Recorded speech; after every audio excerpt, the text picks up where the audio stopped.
Amid the ruins of a devastated city, Robot stands alone, not mourning, but calculating. Around him, the bones of buildings reach into a smoke-colored sky. Destruction lingers in every corner. "I know how you feel," Robot says, his voice calm. "And I respect it, but there's no remorse in his tone. Just strategy. You see what they've done, how they've set back everything we were trying to accomplish by years." He walks through the wreckage like it's proof of his argument. World peace? That dream just got pushed back by a generation. This war changed everything. People won't believe in peace again for a long time. He pauses, then drives the point home. Do what you know has to be done. Then his tone shifts. He speaks not just to reason, but to conviction. This wouldn't be you reverting to the old ways of our people. Look at that monster. Look at what he's done. Robot's voice grows colder, cutting. He's poisoned himself, drained countless worlds just to stay alive. He won't stop, not unless someone stops him. If not us, then some other innocent world will pay the price. From the ruins, Omni-Man emerges, bruised, bloodied, but unrelenting. His grip is iron, holding a cybernetic enemy high in the air with one hand. The cyborg's body is torn, leaking oil and blood, barely functioning. His mask is cracked, wires sparking from shattered limbs. But Omni-Man doesn't hesitate. His eyes are locked, focused, not on the destruction, but on the choice he's about to make. From behind him, Robot stands watching. He's not giving suggestions anymore. You have to kill him. It's not a request. It's an order. Nolan turns slightly, his voice low but certain. "I know." Behind him, Robot steps forward, placing a hand on his shoulder like a commander acknowledging a fellow general. "You're still a good leader," Robot says. "A good example to the Viltrumites. This doesn't make you a conqueror or a murderer. You're a savior."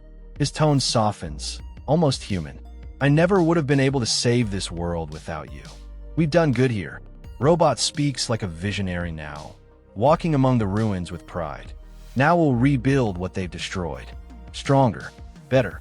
His eyes scan the horizon, a future only he seems to see clearly.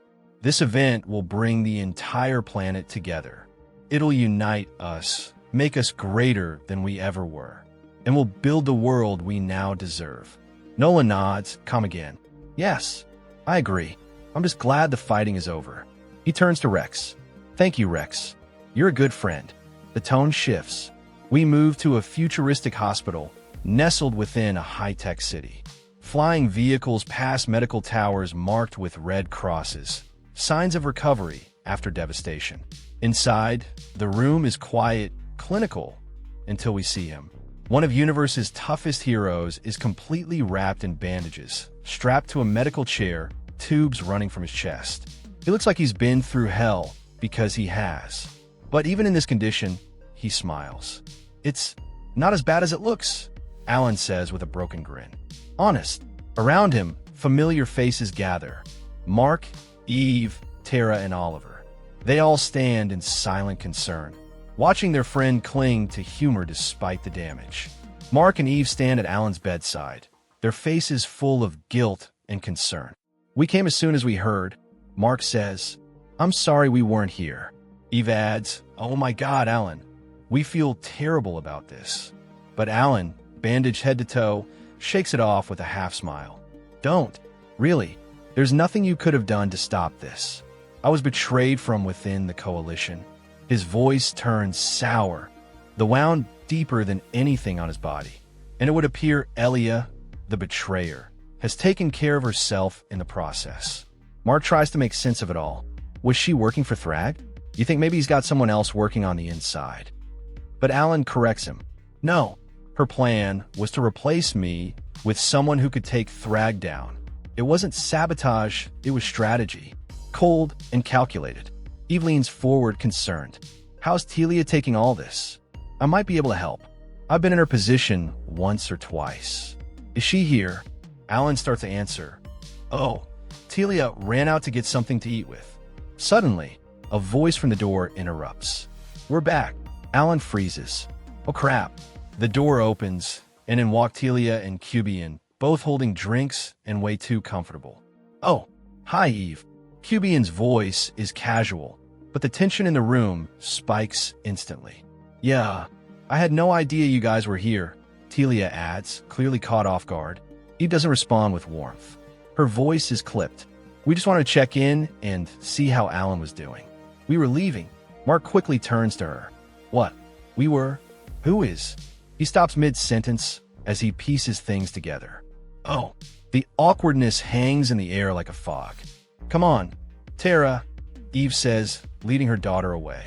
Bye, no arms, Alan. Tara waves cheerfully, oblivious to the emotional storm in the room. As they walk out, Mark whispers, so that was... Eve doesn't even look at him. Yes. Mark tries to offer comfort. It's okay. But Eve snaps back, eyes blazing. It's not. Across the room, Cubian turns back and calls out softly, regret in her voice. Eve, wait. You can stay. I'll go. But then he hesitates. But could we talk? Eve stands firm, arms crossed. You want to talk? Cubian nods. I meant alone. Mark steps in awkwardly. Eve doesn't back down.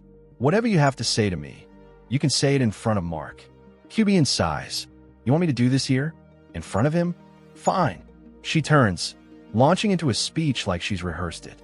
You are a vibrant, energetic creature, and you deserve to be happy. It makes me ill to know you let archaic familial obligation weigh you down. You should live for you. Mark, trying to be polite, says, Hi, I know who you are. Cubian cuts him off coldly. He turns back to Eve. And I know he could never make you feel the way I... A pink energy fist slams into Telia's face, launching her off panel with a satisfying crunch of justice. Little Tara, fists raised in joy, yells, BOY. Eve doesn't need to say a word. Tara is glowing with excitement as she reenacts the moment. He was talking, and I didn't understand half the words that he said. Mark gently corrects, said. And then when he was still talking, he hadn't stopped talking. Mommy didn't wait for him to stop. She just hit him. She throws her arms up. It was awesome. From the hallway, Mark sighs. Tara, it's not awesome to hit people. Oliver disagrees immediately. Well, it's a little awesome. Tara grins. Don't I know it? Mark scolds Oliver. But Oliver just shrugs. Whatever, man. You love that she hit that jerk. Mark hesitates. Then quietly, well, maybe a little. I don't hate him, but it's nice to know where they stand. Eve and I haven't really talked about it. Suddenly, Telia joins the conversation with a cold, detached tone. Eve loved my brother. They were good for each other. He made her happy. Mark listens, unsure of what's coming.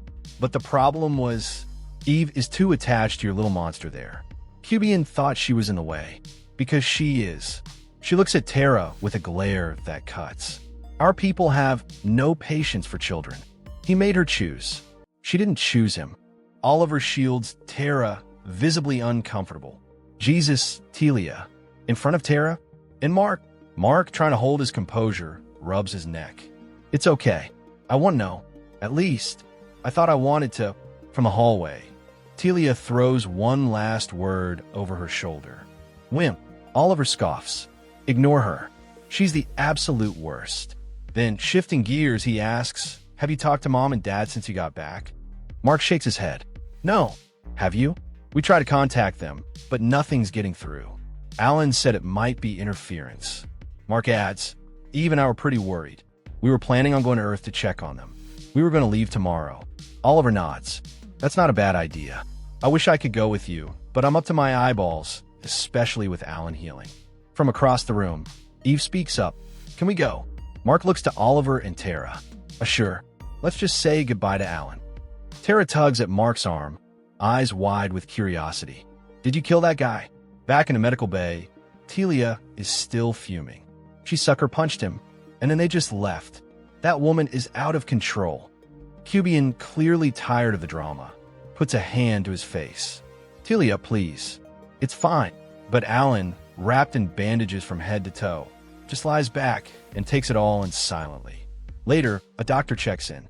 Your recovery is moving along faster than anticipated, he says, scanning a datapad. I guess you'll be up and walking around in a matter of days, not weeks. Alan simply nods, still processing everything. Soon after, Alan is seen sitting more upright, scrolling through a tablet. His burns are still healing, but he's alert. Oliver sits beside him, his expression tense. Reports are coming in from many of the most remote systems. Oliver says, Thrag is making real progress out there. Alan lowers the tablet slightly, his tone quieter, heavier. I'm starting to worry, and that's the story, folks. Please, leave your thoughts below, and don't forget to like and subscribe for more videos like this one. See you next time.